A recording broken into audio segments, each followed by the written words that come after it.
punya mid duo dah tak sekuat dulu lah. Macam dulu time MSC champion apa semua, kita punya mid trio paling kuat dalam dunia.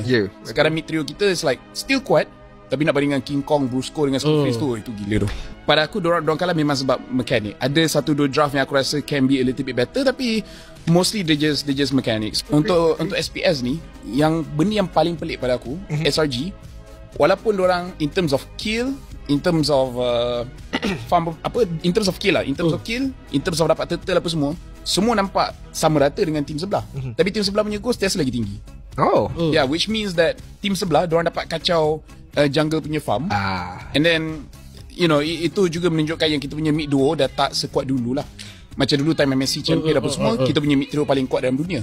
Sekarang mid trio kita is like still kuat, tapi nak bandingkan King Kong, Brusco dengan Skullface tu, itu gila tu. SRG memang untuk specifically untuk diorang, they really have to back up lah untuk 2025. Nampak macam kalau waktu MSC dahulu diorang dah let's say 2-3 steps ahead, kali ni tim Filipina dengan Indonesia dah maybe 7 steps ahead lah untuk 2025 ni. Apa yang aku tengok banyak orang komen kan, diorang kata yang SRG punya performance dekat SPS is lebih teruk daripada dekat M6.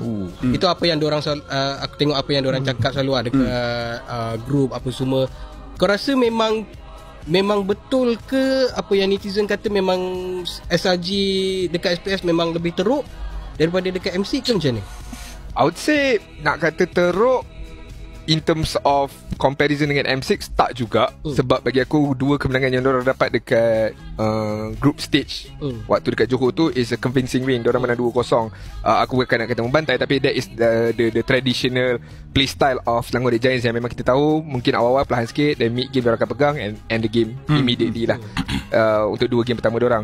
But when it comes to tim-tim yang again, bukan nak katakan tim yang diorang lawan awal tu bukan tim besar, but in a better region like Indonesia dengan Filipina, aku tak tahulah diorang punya mindset somehow, I'm not too sure if it's because too respecting untuk pihak lawan ataupun tu mengecilkan kebolehan diorang yang they have done it before. So aku tak tahu kenapa diorang tak boleh nak put the mindset of kita dah pernah lawan mungkin bukan tim daripada di dua buah negara secara konsisten, tapi diorang dah pernah lawan dulu, macam lawan Falcon Happy Brand, diorang dapat kemenangan. Onyx Indonesia pun diorang dulu pernah lawan, menang juga kan. So they have done it before. So that aku nak cakap kat sini, diorang pernah je buat. So it's like there's nothing stopping you guys untuk mengalahkan diorang because korang dah pernah buat. So I'm not sure kenapa diorang tak boleh nak set the tone dan juga mindset diorang yang kita boleh, they can. It's like they're playing something yang macam masih lagi dalam fasa kita dulu yang memang kita teruk-teruknya kalah. They're playing that kind of mindset lah sebenarnya. Something aku perasan tu je lah. It's like kalau kita nak make it very simple, diorang memang kalah mekanik.